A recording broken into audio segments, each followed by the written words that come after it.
Okay, joined today by Fran Haynes, who is Assistant Director of Research at school and an English teacher, most importantly. And we're going to be talking about MCQs. Fran, what are MCQs? So they are a quiz, a form of quizzing where you give the students questions and then you give them options and they choose the right option to answer in response to the question. Okay. And how do we ensure that they're good quality and assess something meaningful rather than they just sort of become this guessing process? Yeah, one so in four, it's really controversial. Okay. And I think you have to, well, there's two things. There's the practical side of how you can eliminate the chances of them just guessing. Okay, go on. So there's things like making sure that, so you call the options the answer and the distractors. So if you make sure the distractors are close to the correct answer but not the correct answer, that eliminates or decreases the chance of them guessing. So for example, a really poor multiple choice question would be who is the Prime Minister of Britain? And if you said Theresa May, Margaret Thatcher, blah, blah, and Father Christmas, yeah, there's an obvious wrong answer. So it's about making the distractors plausible but wrong. And also increasing the number of options. So if you only give 3 options that they can choose from, there's a percentage. Some mathematician would be able to work that out. But if you do 5, yeah, you decrease the chance because they might guess 1 correctly, okay, but the chances of them guessing 5 questions with 5 options, so 25 correctly, are quite slim. Okay. And there's also things like not giving them a get out. So a poor quiz might have the option of none of the above or all of the above. Sometimes you could do that, but if you want to pinpoint... When would they be useful then? When would those types of some of the above, all of the above type? I think, and this is kind of just from my experience, it's not so much something I've read about, but if you are doing something more conceptual, theoretical, okay, rather than factual, and a student wants to offer an argument that it could be all of those, okay, I think you have to listen to their argument, and then they might be able to justify it, but the chances are they can't. But then you can go into the discussion of, well, you can't justify that, so that's not a valid argument. yeah, okay.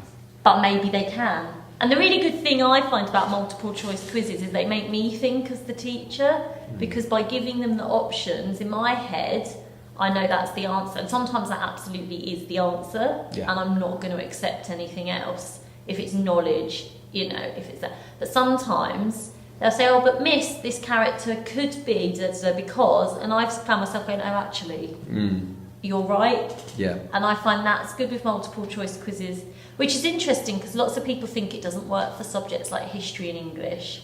But actually, in those subjects where you're trying to develop those tangents, if you like, and then justify it and find your evidence, it can lead into that wider questioning. Yeah.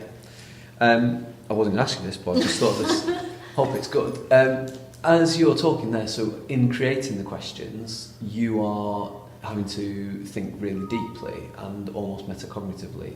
Is there anything to be said for the students coming up with once they've seen a few examples? I mean, I think. think. You tried that? Is that? Yeah, well, I'm going to, but I really think that has to come later after they've been taught everything and they've got a really good knowledge, broad and deep knowledge of the text or whatever. I definitely think so. I'd do that towards the end of year 11, probably. But yeah, I definitely think so. And then they can have those conversations together. But I think that takes a long time, and it requires a huge amount of knowledge. So you've said that these are at the end of a unit of work. Well, I usually use them at the start of every lesson. Start of every lesson. Throughout? Or? Yeah. Okay. Because I think they're really good for retrieval practice as well. So if you do the sort of the common mantra of last lesson, last week, last term, and cover that. There's 2 things you can do with multiple choice quizzes. So, I mean, there's more than 2, but the 2 I'm sort of thinking about at the moment. 2 types of people. It's like retrieval. It's good for retrieval practice. Yeah. So that's spaced practice at the start of every lesson. And especially if you want to hook that into what you're then teaching, so recapping their prior knowledge, igniting that so they've got something to hook the new information onto. So you can use it for that, but you can also, and that would involve a multiple choice quiz that has a whole array of questions. So at the moment, I will ask one on an inspector calls, and I'll ask one on a Christmas carol, and I'll probably ask one something grammatical, and I'll ask something that's about how you should structure a essay response. And then I like to do a comparison. How is Scrooge like Sybil Burling? And I might do a vocabulary one. So there's that, but there's also, you can use multiple choice quizzes to really test one thing.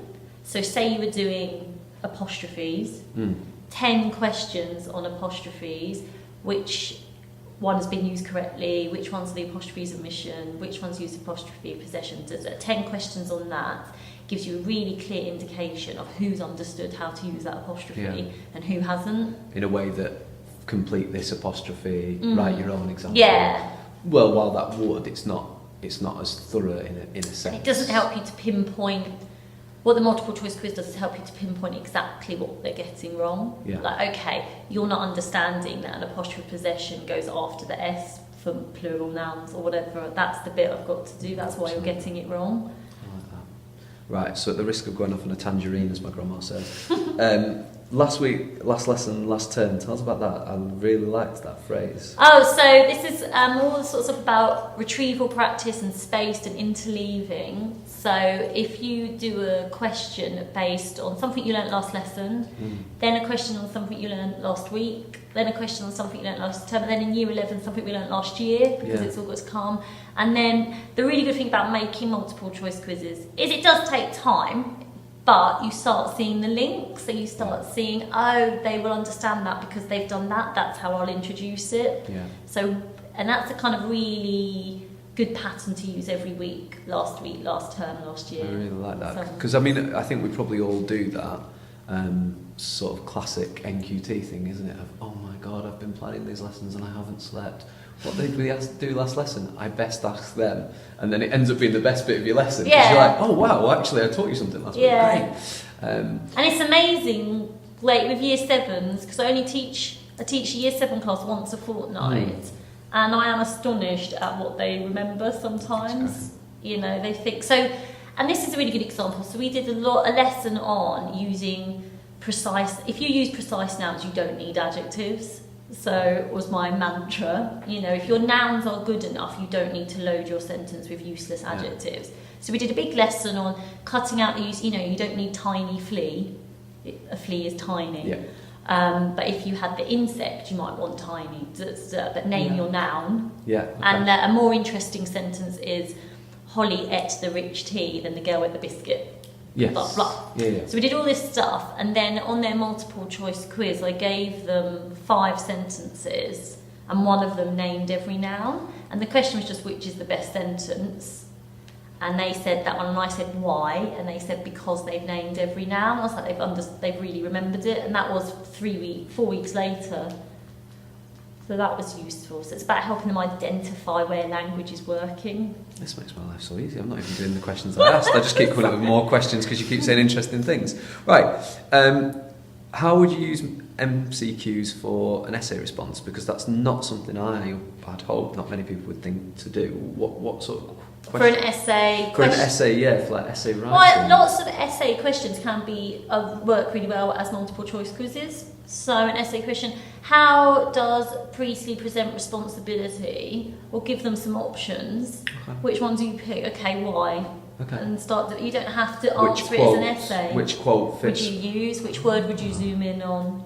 Which is the best explanation of this zoomed in word? That's great. And you don't have to, because the thing about an essay practice is really important, and I don't think multiple choice quizzes should replace them at all. I didn't think you were saying that, but thank you for clarifying. No, but the really good thing about that approach is that you get it done more quickly, and it's far more diagnostic. Yeah.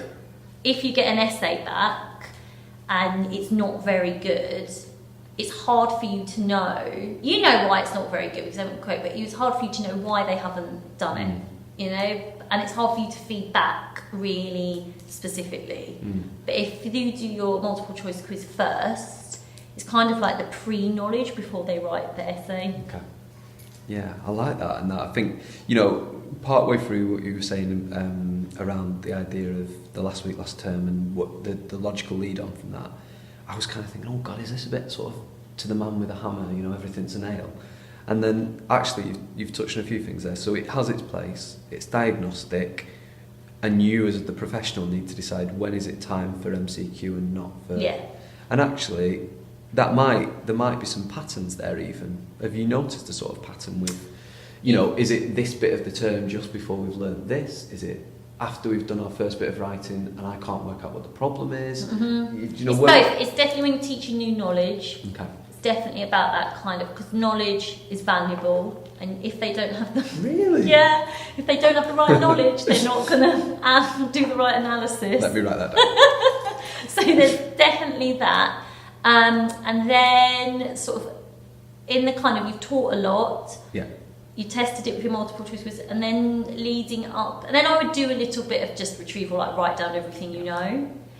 But there's interesting research, and this is controversial because not everyone agrees with it, about if you do multiple choice quizzes and then do retrieval knowledge as just write down everything you know, they're going to write down what they learned through the multiple choice quiz. So it's absolutely rather that, and they're going to get it right as long as you've gone through the quiz with them and told them what the right answers are, because they're remembering the right answers.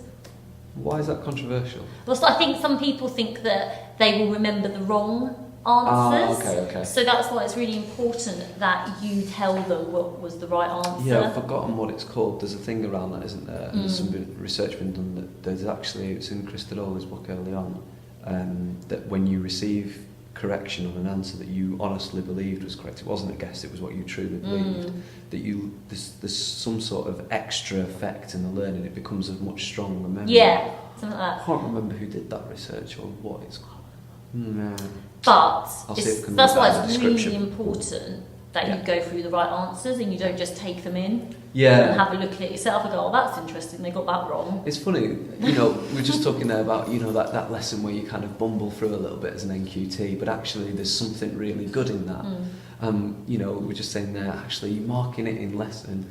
It seems like teachers, we've kind of led ourselves down paths where we've made lives more difficult. It's like we've kind of, that's been the let's go there, that looks hard, that looks tricky. Yeah. And it seems like actually a lot of things that research seems to be saying works now is all this stuff that, that would have been an easier way to do it in the first place. Absolutely, do a quiz, go through the right answers. Yeah. And then the metacognitive bit I'm trying to do is, what did you get wrong? So what don't you know? Yeah.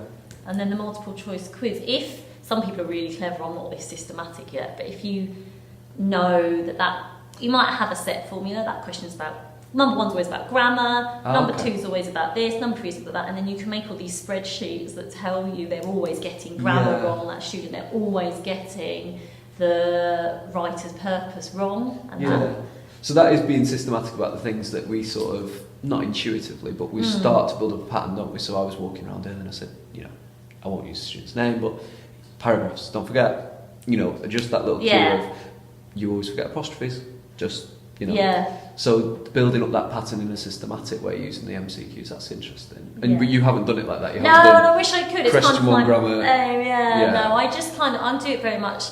For example, I'll tell you one that I did the other day. So I spent a long time with Year 9 saying we don't use, the writer uses the quote because it's not sophisticated, and we practiced all different types of ways of embedding your quotation. You know, and this classic thing, if you spend time on it, and you get their books in and they're all writing and the writer uses the quote, and I'm like, So I've done it as a multiple choice quiz question, so I've given them 5 sentences, 5 options, and you know, 3 of them used and the writer uses the quote in different ways, and they had to tell me which one they would use, and they said that one, and why, because it doesn't use the quote. That's the other thing as well, to reduce the risk of it being guess, you could put more than one right answer in. Okay. So have some distractors, have more than one right answer in some occasions. Think carefully about what the next step of the lesson will be. Is it going to be a discussion, or are you giving them something that is just a non-negotiable? Is there a common error that you want to address? So for example, everyone thinks Africa's a country. I'll put for geography teachers, I'm going to deal with that misconception. I'm going to put spot the continent or whatever, you know, and basically think deeply about how how are you going to take that information in and definitely test in the lesson, definitely and give the right answers in the lesson. Okay, I love that idea as a diagnostic tool. Do you want to address Farby's idea that it's conceptual only and of no purpose other than that? You can test facts, which is the correct dates of the Industrial Revolution.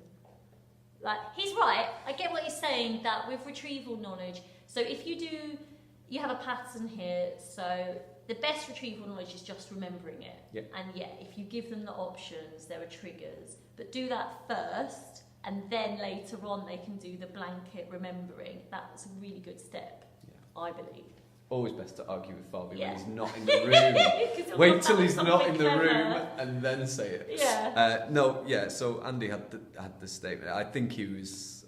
It may have been a provocation that it was. No, but it was I most can useful for see conceptual. I can see his point that retrieval of factual knowledge should just be retrieval, but you can step it up. Yeah. That's what I would argue back. You did, and it was a very good discussion, and I'm glad we've had it now on camera and without the added Andy bits of kind of, I don't know, mate. No, I think he does have a point. He wasn't just antagonising and being silly. Right, thank you very much, Fran. That was really good. We'll join those two bits together seamlessly. No one will even notice there was a gap. It'll be absolutely perfect. Be fine. Thank you for watching, and subscribe at the bottom.